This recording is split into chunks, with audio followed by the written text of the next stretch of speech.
Paying with PayPal at the PlayStation Store. It's pretty easy thing to do today. I'm going to teach you how you guys can pay with PayPal in the PlayStation Store. So for that, you have to, follow these instructions. First of all, you need to be at the PlayStation and you should log into your account. After that, as you guys can see, for the PlayStation 5, you have to go to the settings, and in settings, you have to go to users and accounts. And in that, you have to go to the accounts, and in the accounts, you have to go to payment and subscriptions.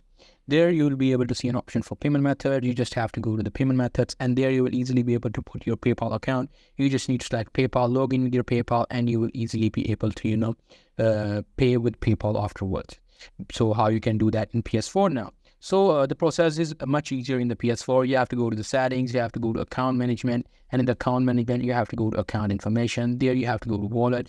There you have to select payment methods, and in the payment methods, you have to do the same, select PayPal, log in with your PayPal, and your PayPal will be linked. So afterwards, whenever you're buying any of the game using PlayStation 4 or PlayStation 5, it will give you some payment options, which should also include PayPal. You have to select that, and you will be able to pay using the PayPal. So that's pretty much it. That's how you guys can do it. Hope you guys find this video helpful.